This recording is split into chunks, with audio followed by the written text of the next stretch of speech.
Գյուրջան Կասկադ, հասանելի բնակարաններ 65 ամիս մարման ժամկետով։ Խոսենք ևս մեկ ծրագրային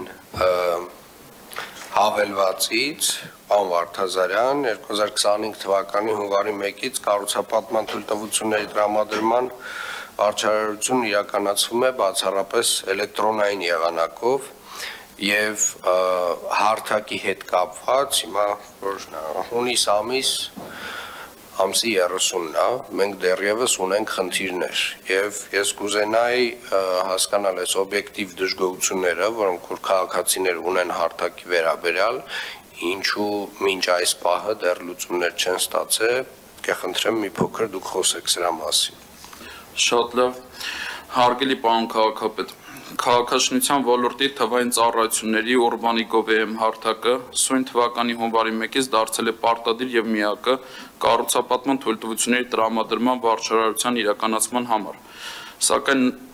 նախապես Երևան համայնքում չի գործարկվել եւ խնդիրները իհայտ են եկել եւ գալիս վարչարություն իրականացնելիս եւ խիստ անհարմարություններ են առաջացնում ինչպես կառուցապատողների, նախագծողների, այնպես էլ պետական եւ համայնքային մարմինների ծառայություններում։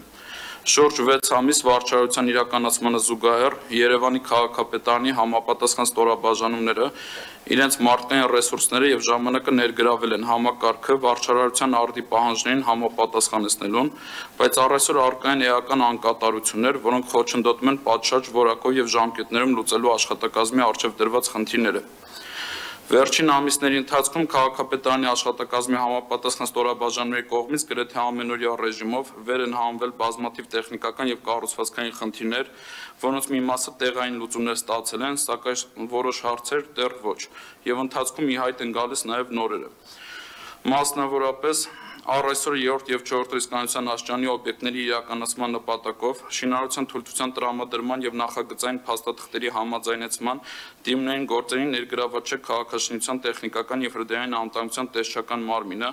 որը հանդիսանում է նախագծային փաստաթղթերի միջանկել համաձայնեցնող գերատեսչություն։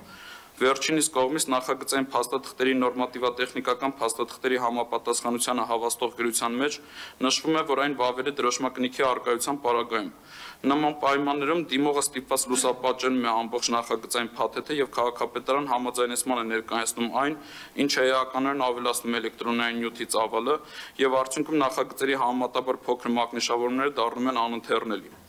Առկա են դեպքեր, երբ համայնքի ղեկավարի կողմից ստորագրված նախագիծը տեխնիկական պատճառներով ուղղակիորեն հնարավոր չի լինում ներբեռնել համակարգ։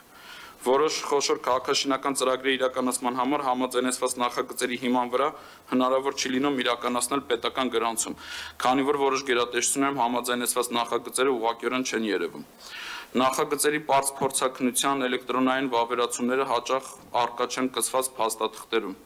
Մատակարար կազմակերպությունների կողմից ելակետային տվյալների տրամադրման համար սահմանված ժամկետները անընդհատ խախտվում են։ Ժամկետի ավարտից հետո համապատասխան հարցման դիրքորոշումը դրական համարելու հարցը դեռևս բաց է մնում։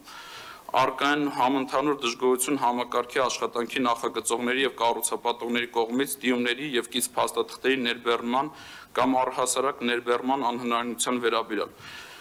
Իհայտ են եկել խնդիրներ նաև տեղական տուրքերի եւ վճարների հաշվարկների գործընթացում եւ այլն։ Հարգելի պարոն քաղաքապետ, հարթակի տեխնիկական եւ կառուցվածքային խնդիրները էականորեն ազդում են վարչարարության պատշաճ որակի եւ ժամանակին իրականացման վրա, ինչը առաջացնում է խոչընդոտներ եւ անհարմարություններ կառուցապատման ոլորտի գրեթե բոլոր սուբյեկտների մոտ։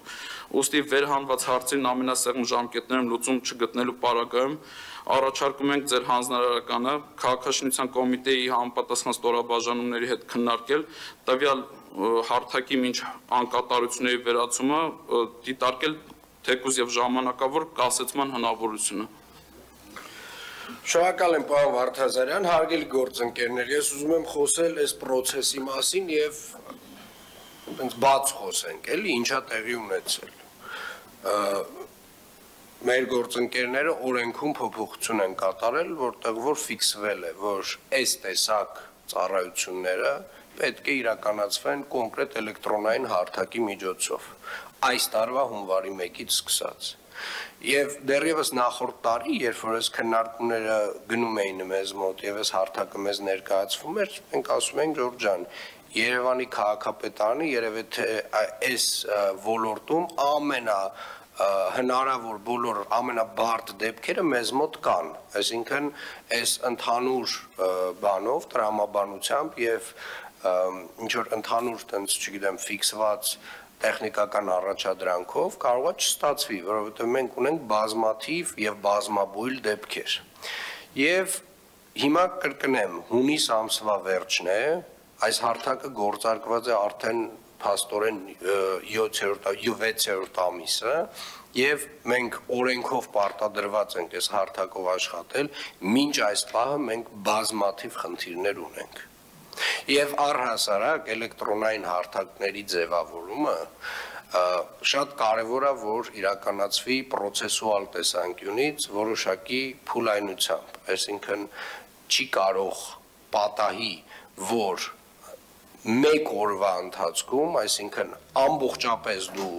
տարվա սկզբից անցնում ես մի հարթակի, որը նախկինում չես օգտագործել։ Այսինքն ինքը միշտ ինչ որ տեստավորման փուլեր ա լինում։ Այդ նույնը կլիներ, հարգելի գործընկերներ, որ մենք ես հարթակը այսօր հայտարարենք, որ ունենք,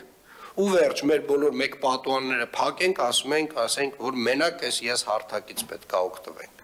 Ես վստահեցնում եմ, որ տենց լայելի երկար այս process-ներով կանցնենք։ Հիմա մեր գործընկերների հետ պետք է խոսալ, հասկանալ, ինչն է, ֆինանսն է, ծրագրավորողներն են, խնդիրը որտեղ է, որ 6 ամիս ինչ որ կոնկրետ բաներ կա, անընդհատ մենք այս շրջապտույտի մեջ ենք։ Ինչ որ բաներ տենց լուծվում է, հետո էլի չի լուծվում, հետո էլի լուծվում է, հետո հիմա այս ով այս process-ների պատասխանատուն, հազարավոր քաղաքացիներ դժգոհ են մեզանից։ Մենք այդ օրենքը չենք փոխել, մենք այդ process-ը չենք կազմակերպել։ 6 ամիս անցել է, Ժողովուրդ ջան, 6 ամիս անցել է։ Եվ այո, պարոն Վարդազարյան, եթե շարունակի համակարգը այս ձևով աշխատել, համակարգ աշխատացնելու անհնարինության բերումով մենք ստիպված պետք է լինենք հրաժարվել համակարգից։ Սա հայտնում եմ իլուր աշխարհի եւ ցավով եմ հայտնում, որովհետեւ համակարգը շատ դրական կողմեր ունի։ Անցնենք հանձնարարականներին։ Քաղաքաշինության եւ հողի վերահսկողության վարչությանը հանձնարարական 114 զեկուցել Ծիծեռնակաբերդի խճուղու փլուզված հատվածի վերականգնման աշխատանքների ընթացքի մասին։ Հարգելի պարոն քաղաքապետ, տեղեկացնում եմ ձեզ, որ Ծիծեռնակաբերդի խճուղու փլուզված հատվածի վերակառուցման աշխատանքները փաստացի ավարտված են, բայց խնդրեմ այդ պատնեշները դեռ ժամանակավոր թողենք, պարոն քաղաքապետ, քանի դեռ քննարկվում է այդ երկրորդ փուլի աշխատանքները եւ նույնիսկ ճանապարհի լայնացման աշխատանքները։ Շնորհակալ եմ, պարոն Ղուկասյան, ես ոնց հասկանում եմ, այսինքն ռիսկը ոչ միայն այդ փլուզված հատվածում է, այլ նաև հարակից հատվածներում այդ ռիսկը կա, եւ որպեսզի չունենանք հնարավոր փլուզում, նաև ամրացման աշխատանքներ պետք է արվեն հարակից հատվածներում։ Այո, պարոն, որոնք որ դեռ փլուզված չեն, բայց այդ վտանգը ունեն։ Եվ հետեւապես նաև պետք է խնդրեմ հասկանալ որոշակի ժամանակացույց այդ գործողությունների, որպեսզի նաև պլանավորենք, հասկանանք։ Ավարտված են առաջին փուլի աշխատանքները, այն հատվածը, որը փլուզված էր, վերականգնված է, ճիշտ եմ հասկանում։ Այո, պարոն։ Հիմա այս երկրորդ փուլի մասով պետք է հաջորդիվ խնդրեմ որոշակի ժամանակացույց տրամադրել։ Շատ լավ։